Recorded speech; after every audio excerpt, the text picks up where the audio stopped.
But David strengthened himself in the Lord his God. Let's take a closer look at this verse, can we? What's going on in this singular phrase that I think helps us understand the rest of the chapter? Maybe you can take some of these notes with you. I'm going to kind of walk you through just a few things for a few minutes here. Let's first of all let's kind of circle the phrase that we're looking at. David strengthened himself in the Lord his God. Now, as a broader note here, I want to just show you some. I think this singular phrase points to 4 encounters that the chapter unfolds. I'll lay these out for you in a minute, but it's verses 7 through about 10, 11 through 15, 16 through 20, and then 21 through 30. 4 opportunities David has to showcase how God strengthened him, okay? So just going to keep that in mind. This is kind of I would maybe call it a hinge phrase. We're going to see why this was so important, why it mattered so much. But notice some things about this phrase. First of all, I think it's proactive. David strengthened himself. This is not to minimize God's part or even God's sovereignty over it, God's motivation towards it. But at some point, David realizes, I need to spend time with God. I need to see what God thinks about this. I need to trust in the Lord. And so David strengthened himself. It's what we'd call a proactive phrase here. That says proactive. Trust me, it does. All right? It's also a very personal phrase.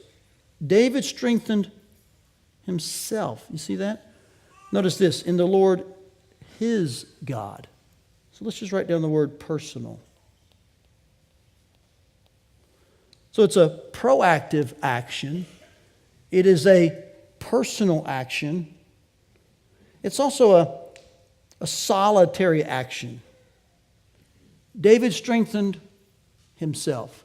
And the ambiance of the text is that David either went somewhere or found some exclusive place. You kind of get the sense that there was no one else in view here but himself. Why do we say that? First of all, what were the other folks in David's camp trying to do? They were thinking about stoning him. They were probably meeting, wondering, what can we do to take David out? So the ambiance of the text, the nuance of the scene, everything says to us, David was all alone by himself somewhere like God. It's just me and you, a solitary place. It's also a very powerful action. David did what to himself? Strengthened himself. So we'll just write down powerful. The word strengthened in the Hebrew language really refers to sometimes the idea of repairing something, to put strength in, to fortify. So it shows what's happening here. David is weak. He gets with the Lord all alone, and he finds strength. He finds fortification. We can use the word repair. He's not in a good place, but he knows with God he will be. Notice this, it's also divine. What do I mean by that? I want to just spend a minute here talking about this. David strengthened himself in the Lord his God. David, church, listen very carefully. David did not strengthen himself within himself. Now, did his time, was it solitary, and did he find time alone, and did it have an effect upon himself? Yes. Did he take action within himself to do something? Yes. But it wasn't that David looked within himself for some kind of power or like, well, I've got this thing in me. No, David had to look, watch this, outside of himself. And can I just say to you, point blank, transparent and honest, the help we need will not come from within ourselves.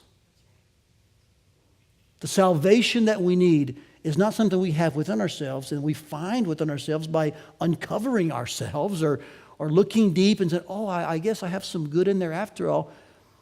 The only help that we'll ever have that will change our souls and strengthen our lives is help from outside of ourselves, namely God the Lord. The answer to your situation, whether pre-salvation or whether after salvation, the answer to every situation is not within yourself, it's outside of yourself. His name is God. And going to God is the answer. Does that make sense, guys? It's a divine answer. And lastly, I'll just mention this to you. There's nothing to circle because I think it's kind of interesting here. It is undescribed. In our study group, we talked about this a good bit. How there's really no description about what David did. We can make some assumptions. He does seem to have a solitary, he seems to go somewhere alone. It results in a strengthening kind of power. It is focused on the Lord as God, yes, but we don't know, what did he do? Did he read the Torah? Did he write a psalm? Did he sing a song? Did he pray? Did he meditate? All those things are things we see in the Psalms. What did he do? We don't know. But whatever it was focused on God and resulted in strengthening himself. So I think there's a reason the author leaves out all the ways perhaps David did this or how he did it. It's because he maybe didn't want to provide like a formulaic equation for us. Like if you do these three things, you'll have this result. And then we kind of get stuck on maybe the way something's done or the formula, and we forget the real meaning behind it. Does that make sense? All we can say is this. There is some sense in which this is undescribed, but what David did when, look at this, when his wife Abigail, and the other one's mentioned later, she was from Jezreel, Ahinoam, when they were kidnapped, when David was greatly distressed, when he was cornered, what did he do?